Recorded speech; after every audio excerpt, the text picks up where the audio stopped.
Transportation. इस दुनिया में 4 टाइप के ट्रांसपोर्टेशन मोड हैं: by road transportation, rail transportation, water transportation and air transportation in a logistics वे।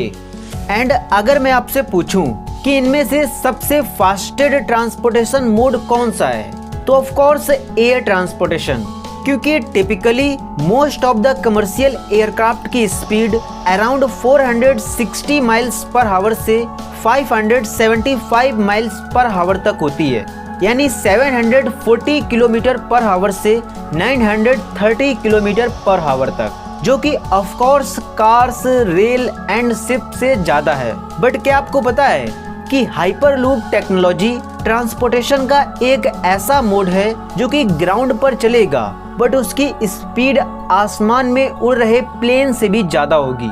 दिल्ली से मुंबई तक की जो दूरी एक कार 13 घंटे 41 मिनट, ट्रेन 7 घंटे 20 मिनट एंड एरोप्लेन 7 घंटे 24 मिनट में तय करता है, वो दूरी एक हाइपरलूप सिर्फ 1 घंटे 22 मिनट में तय करेगा, वो भी लो कॉस्ट में। एंड इसीलिए इसको ट्रांसपोर्टेशन का 5th मोड कहा जाता है।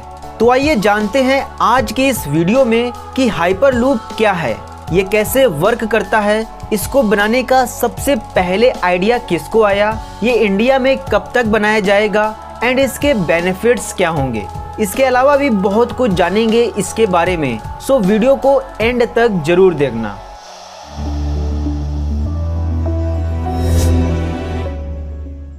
हाइपरलूप एक ग्राउंड ट्रांसपोर्टेशन की न्यू फॉर्म है जो कि करंटली कई कंपनीज द्वारा डेवलप्ड की जा रही है। इस टेक्नोलॉजी के जरिए इंसान सुपरसोनिक स्पीड से ट्रेवल कर पाएंगे, यानी साउंड की स्पीड से। इसके पॉड्स में पैसेंजर बैठेंगे और ये उनको एक लो प्रेशर ट्यूब के अंदर से फ्लोट कराते हुए 750 माइल्स पर आवर की स्पीड से उनको उनके डेस्टिनेशन तक पहुंचाएगा। ऐसे में आपके मन में ये सवाल जरूर आ रहा होगा कि इस टेक्नोलॉजी में ऐसा क्या डिफरेंट है जो इसे वर्ल्ड का फास्टेस्ट व्हीकल बनाता है। क्योंकि अगर देखा जाए तो world fastest train L0 series maglev की स्पीड 374 माइल्स पर आवर तक होती है, जो कि टेक्निकली तो बहुत ज़्यादा है, बट हाइपरलूप के कंपैरिजन में नियरली हाफ है। सो एक ट्रेडिशनल ट्रेन एंड हाइपरलूप में मेनली 2 बड़े डिफरेंस हैं, जिसके चलते इनके बीच ये स्पीड का ह्यूज डिफरेंस क्रिएट होता है।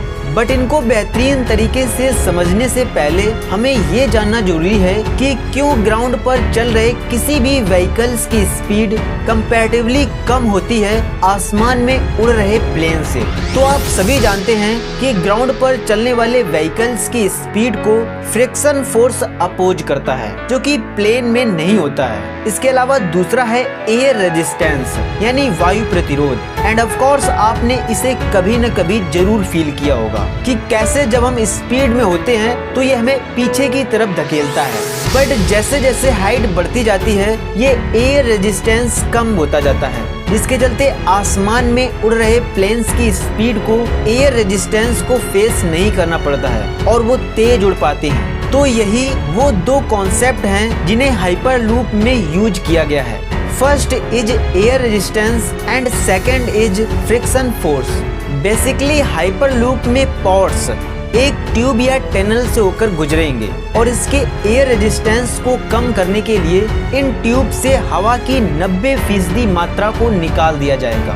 ठीक उतना ही रखा जाएगा जितना कि 150,000 फीट की ऊंचाई पर होता है। इसके बाद दूसरा है फ्रिक्शन फोर्स, जो कि कार्स एंड ट्रेन्स की व्हील्स पर लगता है, बट इसमें व्हील्स होंगे ही नहीं और ना ही ये उसमें स्लाइड करेगा, बल्कि ये उसमें फ्लाई करेगा, जिसके चलते इसका फ्रिक्शन फोर्स 0 हो जाएगा।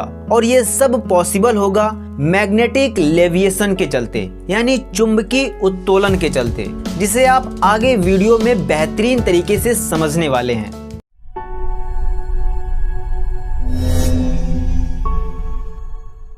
सबसे पहले हाइपरलूप में पैसेंजर इसके स्टेशन में बैठेंगे और ये उनको ट्यूब में ले जाएगा, जिसके बाद ट्यूब को बंद कर दिया जाएगा और उसके अंदर की 90% हवा को निकाल दिया जाएगा। फिर इसके बाद हाइपरलूप में लगी लीनियर मोटर इसे एक सीधी रेखा में एक्सेलरेट करेगी, क्योंकि ये एक लीनियर मोटर है एंड इस मोटर को करंट देगा ट्यूब के ऊपर लगे सोलर पैनल्स, जो कि इसकी नीड से भी ज्यादा एनर्जी जनरेट करेंगे। एंड जैसे जैसे इसकी स्पीड बढ़ने लगेगी ये ऊपर उठने लगेगा, जो कि पॉसिबल होगा मैग्नेटिक लेविएशन के चलते। बेसिकली हाइपरलूप के स्लाइड करने वाले हिस्से मैग्नेट से बने होंगे, जो कि हैलबैग एरे सिस्टम में अरेंज होंगे कुछ इस प्रकार से, जिसके चलते एक तरफ मैग्नेटिक फोर्स ज्यादा हो जाएगा बल्कि दूसरी तरफ कम। एंड इसी तरह ट्यूब के इनसाइड एरिया को भी मैग्नेट से बनाया जाएगा, बट इनको सेट कुछ इस प्रकार किया जाएगा। इस तरफ से भी मैग्नेट की नॉर्थ साइड होगी एंड इस तरफ से भी, जिसके चलते हाइपरलूप ऊपर उठने लगेगा, क्योंकि मैग्नेट की सेम साइड एक दूसरे से दूर हटती हैं, जिसे आप इस वीडियो में परफेक्टली देख सकते हैं।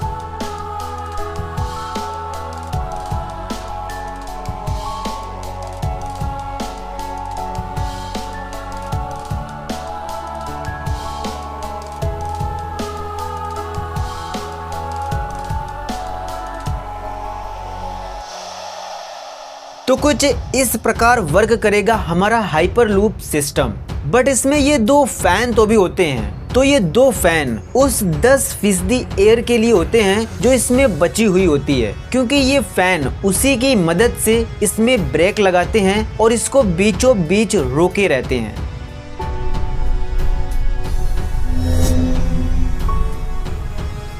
हाइपरलूप का कॉन्सेप्ट सबसे पहले दुनिया के सामने इलॉन मस्क ने अप्रैल 2013 में रखा था, बट इसकी हिस्ट्री कई साल पुरानी है, क्योंकि 1799 में लंदन के जॉर्ज मेडहर्स्ट ने पहली बार एटमॉस्फेरिक रेलवे बनाने की परिकल्पना की थी। इसके बाद 1888 में जूल्स बर्ने के बेटे मिशेल बर्ने ने इसकी सिर्फ कल्पना की थी, लेकिन 1904 में रॉबर्ट एच गोडार्ड ने इसका कॉन्सेप्ट प्रैक्टिकली रखा था, बट वो एक फुली वैक्यूम ट्यूब बनाने में फेल हो गए थे। एंड फिर अप्रैल 2013 में इलॉन मस्क ने इसी के सिमिलर अपना हाइपरलूप बनाने का आइडिया दुनिया के सामने पेश किया और एक अल्फा पेपर भी रिलीज किया, जिसमें इसका design, working principle and San Francisco से लॉस एंजलिस तक इसको बनाने का पूरा बजट पेश किया हुआ था, जो कि था $6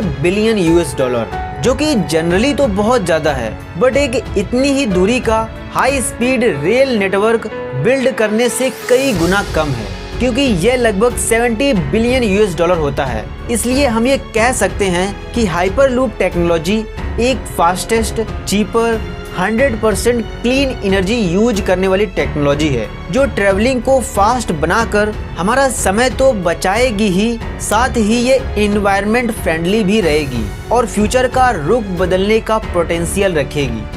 हाइपरलूप टेक्नोलॉजी एक ओपन सोर्स टेक्नोलॉजी है, मतलब इसे कोई भी बना सकता है। अगर आप भी चाहें तो बना सकते हैं, क्योंकि इलॉन मस्क ने इसे पेटेंट नहीं करवाया है, इसीलिए कई सारी कंपनीज इसको बनाने का काम कर रही हैं, जैसे virgin hyperloop 1, hyperloop transportation technologies यानी HTT, ट्रांसपोर्ट, एरिवो एंड एटसेट्रा कई सारी।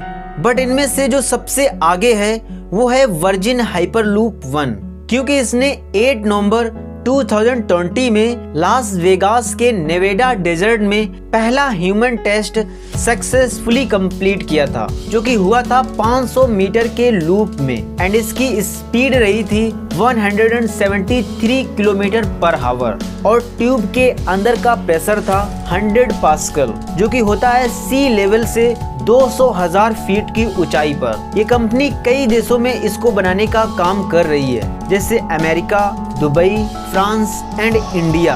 हालांकि इंडिया में अभी ये स्टार्ट नहीं हुआ है, बट दुबई और अमेरिका में इसको बनाने का काम चालू है और ये 2024 से 2025 के बीच यहाँ स्टार्ट भी हो जाएगा। ये जो तस्वीर आप देख रहे हैं, ये दुबई में बन रहे हाइपरलूप की एक पॉड की इंटीरियर इमेज है। तो कुछ ऐसा रहेगा हाइपरलूप के पॉड का इंटीरियर नज़ारा। एंड इसमें proper sufficient oxygen and air भी होगी, जो कि इसमें बैठे पैसेंजर को नॉर्मल फील कराएगी। वहीं अगर बात करें इसके टिकट कॉस्ट की, तो वो बहुत नॉर्मल होगी, क्योंकि इसको बनाने के बाद इसको रन करने में ज़्यादा पैसा नहीं लगेगा, क्योंकि एनर्जी सोलर पैनल से मिलेगी, फ्रिक्शन और एयर रेजिस्टेंस होगा नहीं, जिससे इनकी मेंटेनेंस कॉस्ट 10 गुना घट जाएगी, क्योंकि फ्रिक्शन और एयर ड्रैग से ही इंजन खराब होते हैं। इसके अलावा इस पूरे सिस्टम को एक जगह से बैठकर कंट्रोल भी किया जा सकेगा, तो ऑफ कोर्स इसकी टिकट कॉस्ट नॉर्मल ही होगी। तो आप कितने ज़्यादा एक्साइटेड हैं इस टेक्नोलॉजी को रियलिटी में, खासकर इंडिया में देखने के लिए? कमेंट में जरूर बताना। एंड अगर वीडियो अच्छा लगा हो तो लाइक, शेयर एंड सब्सक्राइब भी कर देना। जल्द ही मिलेंगे अगली वीडियो में।